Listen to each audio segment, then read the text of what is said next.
Réchauffement climatique oblige et trêve des confiseurs dans ce grand show qui est le Cerveza Circus. Hein. On vous invite aujourd'hui à tomber les masques, on vous invite à profiter enfin de l'été et tel des cigales, vous gaver de terrasses et de matchs de foot.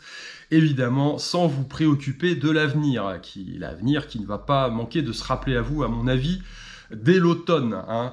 Alors évidemment, dans ce grand show qui est le Cerveza Circus, hein, comme je l'appelle, eh bien on a tous été scotchés par la saison 1, c'est clair. Hein, voilà.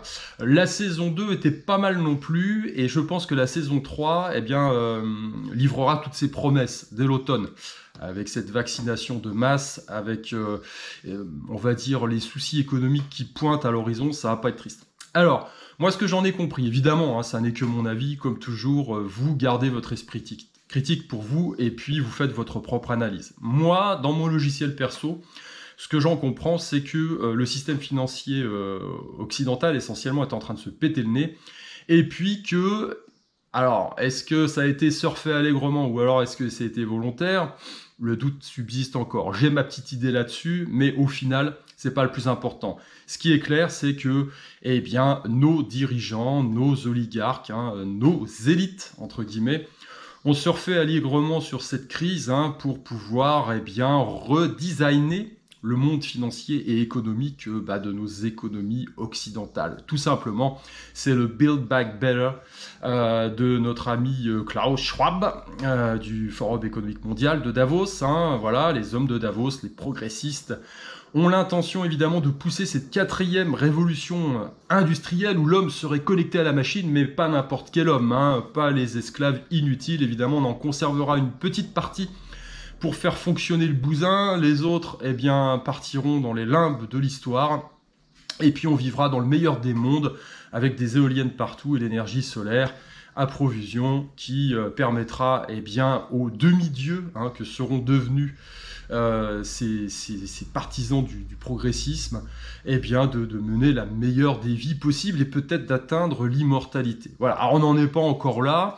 Nous, ce qui nous inquiète en tant que petit être humain de base qui sommes inscrits dans le cadre de la nature et qui comprenons que nous faisons partie d'un tout, hein, qui n'avons pas l'ambition de devenir des dieux nous-mêmes, et puis qui considérons d'un point de vue spirituel que notre présence sur Terre a un objectif, hein, qui est celui de nous élever spirituellement, mais pas par des voies artificielles, ni électroniques, ni par l'intelligence artificielle ou que sais-je encore. Eh bien, on doit se positionner là-dedans et voir se développer les mouvements qui vont se mettre en place à l'issue de cette crise, hein, tout simplement. Alors aujourd'hui, longue digression hein, pour vous présenter un petit peu le sujet du jour. Longue digression pour vous présenter un sujet qui inquiète tout le monde actuellement, c'est l'inflation. Ah oui, alors l'inflation. Alors comme toujours, il faut bien comprendre quelle est la carte hein, quand on évolue sur un territoire, quels sont les dangers potentiels qui nous guettent, et là pour le coup, il y en a un beau, parce que depuis quelques mois maintenant, on voit les matières premières qui flambent, alors c'est un secret pour personne, hein. Beaucoup d'économistes en parlent, on le voit se développer tout simplement sur les marchés financiers, il suffit de regarder les courbes au niveau du cuivre, au niveau du bois de construction aux États-Unis, c'est un peu le bordel. Alors, il faut comprendre certaines choses. L'inflation, c'est quoi ? C'est l'augmentation pour le Pékin lambda, c'est l'augmentation des prix à la consommation. Voilà, tout simplement. Nous, en zone européenne et en zone française, on a bien compris ce que c'était. Hein. Quand avant l'euro, avec 50 balles, on pouvait aller au ciné, s'acheter un tas de trucs, et que, on va dire, après le passage de l'euro, c'est plus 50 balles qu'il faut, c'est 50 euros. Quand vous achetiez une baguette en francs, vous la payiez 1 franc. Maintenant, avec l'euro, on la paye 1 euro. Donc, ça a fait x6 et quelques, hein, tout simplement. Donc, c'est ça l'inflation, on le voit bien. Alors, le gros problème, c'est le calcul de cette inflation. Parce qu'évidemment, on n'est pas tous d'accord là-dessus. Au niveau des banques centrales, ils ont une méthode de calcul. Et puis, leur truc, c'est de dire, il faut maintenir à peu près à 2% par an le niveau de l'inflation. Voilà. Alors on sait que c'est un petit peu pipoté parce que quand on sort de l'équation, plus ou moins, on va dire l'énergie et le logement, eh bien ça fausse évidemment complètement la donne. Maintenant, effectivement, au niveau des prix courants à la consommation, chacun peut observer, en allant faire ses petites courses, que certains produits ont tendance à augmenter sérieusement. Et ils augmentent d'autant plus sérieusement qu'on a eu une disruption dans les chaînes d'approvisionnement liées au Corona Circus. Voilà, tout simplement. Alors ça, c'était un petit peu prévisible. Forcément, quand vous arrêtez les économies, il y a plein de choses qui se remettent pas en place tout de suite rapidement. Et puis, effectivement, il y a des problèmes d'approvisionnement, il y a des problèmes de production, il y a des problèmes d'approvisionnement, il y a des problèmes de distribution, hein, même si tout avait été organisé pour que vous puissiez rester tranquillement chez vous à regarder Netflix et être plus ou moins livré par les esclaves de chez Uber Eats. Il faut se dire qu'à un moment donné, ça peut nous rattraper, tout simplement. Alors, on va pas continuer à disserter là-dessus. Il est sûr qu'il y a inflation et inflation. Hein. L'inflation puissance 1000 qu'ont connu le Venezuela ou le Zimbabwe, ou plus proche de chez nous, mais un petit peu plus éloigné dans le temps. Je pense à l'Allemagne des années 20, où on allait acheter effectivement une miche de pain quand on pouvait le faire avec une brouette de bifton, hein, parce que voilà, la veille ça valait 1, le lendemain ça valait 1 million. C'est quand même pas du tout pareil, hein, donc il y a quand même une petite nuance. Maintenant, pour bien comprendre ce qui se passe, effectivement, il va falloir distinguer plusieurs choses. Donc l'inflation, c'est d'abord et avant tout l'augmentation de la masse monétaire. Voilà, tout simplement. Alors la masse monétaire, c'est quoi? C'est l'argent qui circule, c'est l'argent que vous avez sur vos comptes, hein, en tant que particulier ou entreprise. Et tout ça, cumulé, fait qu'on a une grosse masse de billets. Poum, voilà. Donc ça, c'est la masse monétaire. Alors cette masse monétaire, elle peut augmenter de différentes façons. Elle peut augmenter parce que l'économie est florissante et puis que les gens veulent consommer, acheter peut-être des appartements, des voitures, etc. Donc du coup, ils vont à la banque, ils font des prêts. Et puis, les banques créent de l'argent, c'est bien comment ça se passe, par l'intermédiaire du crédit. Ça, c'est la première façon. C'est peut-être une façon un peu saine, hein, comme ce qui s'est passé dans les années 70 avec les baby-boomers. Hein. Une économie à reconstruire, beaucoup de gens qui font des mômes, et puis l'économie est florissante, et puis voilà, il y a inflation, tout simplement, il y a inflation des prix, inflation de la masse monétaire qui se transmet dans le quotidien. Voilà. Et puis vous avez une autre façon, c'est les gouvernements qui font n'importe nawak, tout simplement, et qui impriment à tour larigot, hein, pour reprendre des expressions un petit peu tâtées, et qui font tourner la planche à billets. Alors en général, c'est effectivement des périodes où les gouvernements se disent il suffit d'imprimer parce que ça ira mieux. Et en fait, tout simplement en augmentant la masse monétaire, eh bien, ils diminuent la valeur de la monnaie, tout simplement. Hein. Alors, il faut quand même être très prudent par rapport à toutes ces notions, et puis il faut regarder un petit peu ce qui s'est produit dans l'histoire déjà. Il faut regarder les différentes périodes proches de nous où il y a eu inflation, où il y a eu des pics inflationnistes pour savoir ce qui s'est passé, savoir comment se positionner dans ces périodes-là, quels sont les risques, parce que si ça part en hyperinflation, c'est pas la même chanson, tout simplement. Et puis voilà, ça fait tout simplement partie de l'environnement dans lequel on évolue. Alors, moi, je suis pas un économiste, hein, je suis tout simplement un être humain qui évolue dans un monde un petit peu, on va dire, de plus en plus dangereux, interconnecté, drivé par des forces obscures, hein, qui profitent effectivement des avancées technologiques pour asseoir un peu plus leur domination. Alors ça a été de tout temps, mais bon, maintenant aujourd'hui, on a quand même des capacités techniques de nuire à haut niveau, hein, voilà, donc il faut être de plus en plus prudent, justement bien connaître toutes ces notions-là, et puis pour pouvoir tout simplement anticiper. Hein. Alors je fais un petit bémol ici quand même en vous disant qu'il faut faire preuve d'humilité. On est quand même tous sur un bateau, c'est clair et net. Il y a des gens qui sont alertés tout simplement parce que peut-être qu'ils connaissent le capitaine, hein, c'est pas mon cas, mais bon, peut-être qu'ils voient un petit peu les mécanos, comment ils fonctionnent, peut-être qu'ils ont des liens avec la vigie, qui voient au loin l'iceberg qui arrive, j'en sais rien, sixième sens aussi peut-être, hein, qui fait qu'ils peuvent être alertés, hein, des mouvements et des grands mouvements qui se développent. Ils peuvent être aussi physiquement, on va dire, aptes, hein, à prendre un choc, c'est-à-dire tout simplement savoir nager, être athlétique, endurant, etc., avoir de la technique. Donc ils sont mieux à même d'être plus armés qu'une personne qui ne suit pas du tout le mouvement, reste dans sa cabine et profite juste du moment sans voir plus loin que le bout du nez du bateau, tout simplement. Maintenant, quand la vague arrive, on se la prend tous en pleine tronche. C'est clair et net. Hein, et il faut avoir cette humilité de se dire que peut-être, Peut-être que je vais pas m'en sortir non plus, hein, tout simplement. Peut-être que j'aurai pas cette chance. Je serai à ce moment-là au mauvais endroit au mauvais moment. Je vais me prendre la vague et je vais la subir. Voilà. Donc, attention, pas de recette toute faite pour se dire je vais éviter le problème, ça va bien se passer. Comme je vous l'ai dit, ma stratégie, c'est de sortir du four, c'est de jouer la montre, parce que effectivement, quand ces mouvements se développent, hein, ces mouvements de domination, ces mouvements où certaines personnes assoient de plus en plus leur pouvoir au détriment des autres, et puis c'est des grandes périodes de bouleversement, de conflits.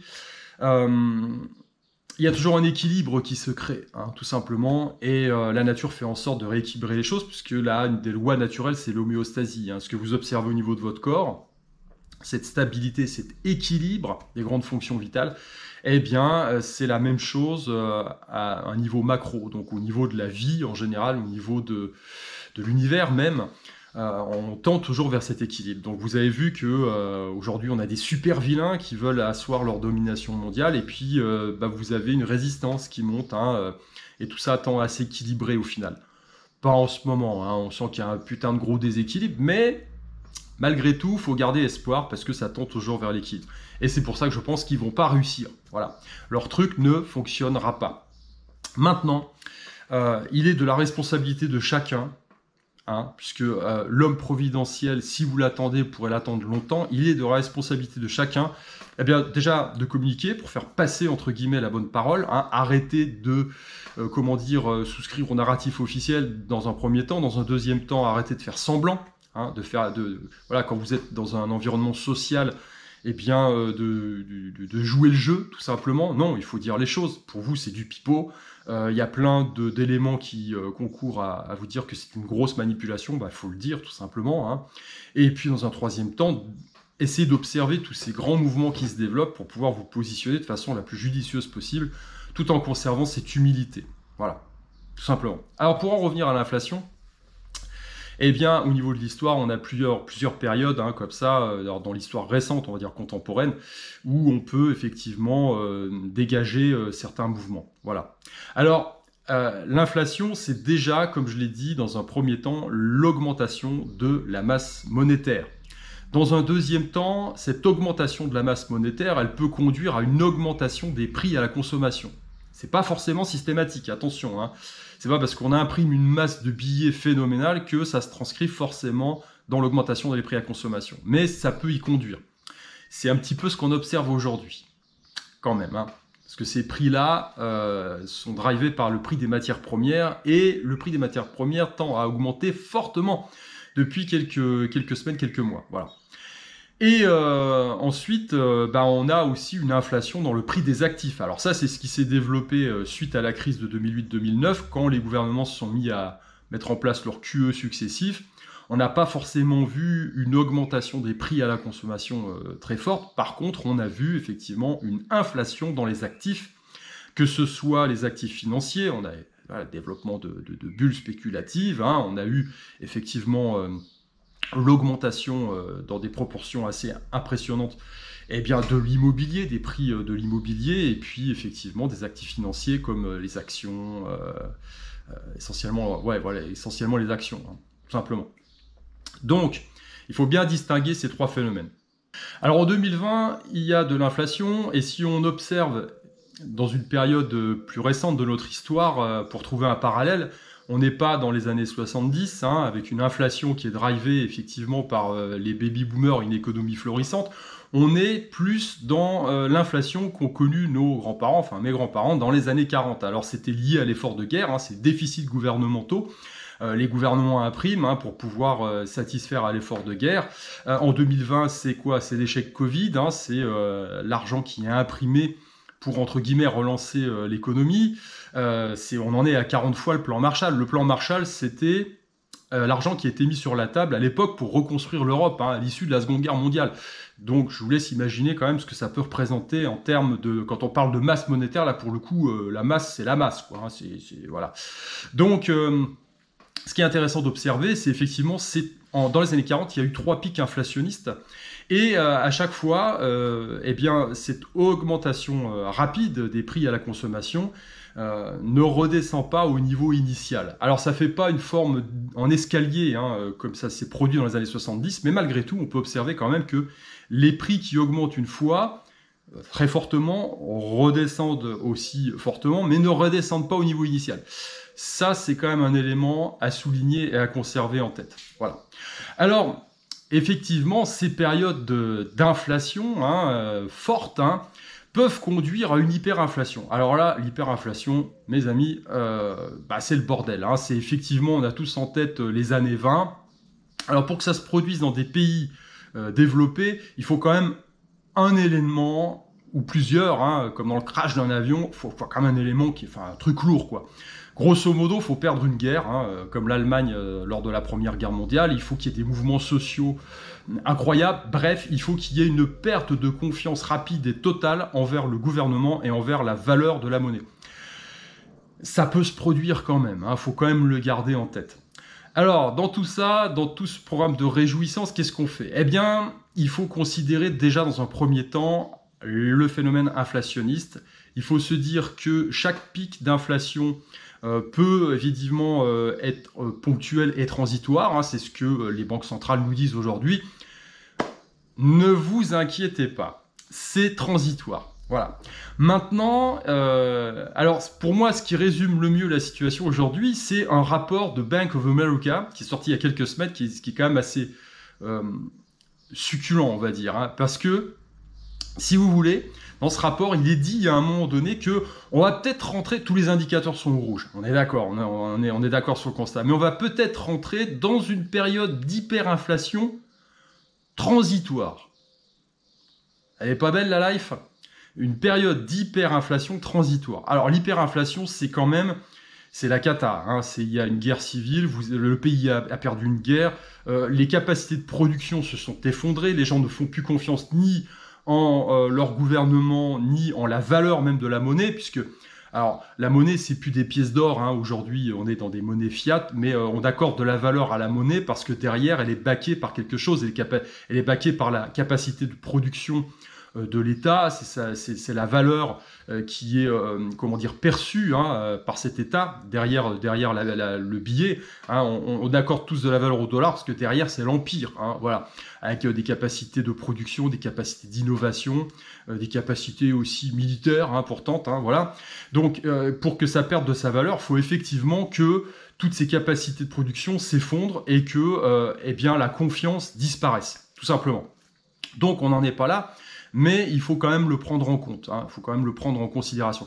Donc, cette idée d'hyperinflation transitoire, c'est en clair, vous allez vous prendre la carotte, mais ça va pas durer longtemps. Voilà. Donc c'est quand même un truc assez on va dire, marrant, entre guillemets, à noter, mais qui signifie quand même que il peut y avoir un risque. Alors dans la gestion du risque, classique, on va dire que l'inflation, entre guillemets, normale, c'est-à-dire l'augmentation de la masse monétaire qui peut mener à une augmentation des prix à la consommation, comme on l'observe aujourd'hui ou dans les années 40, ou qui peut mener à une augmentation du prix des actifs, comme on l'a observé suite au QE mis en place dans les années 2008-2009, ça fait partie des risques, ça fait partie des éléments à prendre en compte pour pouvoir se positionner correctement.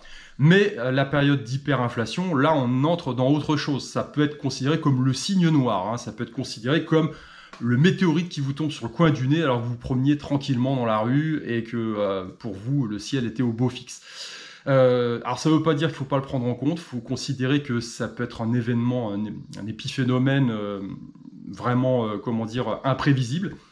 Mais il faut quand même le prévoir. Voilà. Donc, une hyperinflation transitoire, c'est juste magnifique. Alors comme toujours, ce qui performe le mieux dans ces cas-là, c'est ce qu'on appelle les actifs tangibles, évidemment, c'est-à-dire les métaux précieux et puis les choses qui ont de la valeur, tout simplement. Effectivement, votre banque centrale personnelle, ça reste votre capacité d'autosuffisance, plus ou moins. Et puis pour le reste, comme je l'ai dit un peu plus tôt dans la vidéo, quand la vague arrive, il faut aussi avoir cette humilité de se dire que tout en étant alerté, on va se la prendre quand même en plein nez et qu'il faut avoir l'humilité de reconnaître qu'il faut un peu de chance dans ces cas-là. Voilà. Eh bien écoutez, sur ce, je vous laisse. N'hésitez pas à me dire en commentaire ce que vous entrevoyez pour les mois qui viennent et comment vous-même vous pouvez envisager de vous positionner correctement pour ne pas vous prendre complètement la vague en pleine face. Allez, je vous dis à plus. Ciao.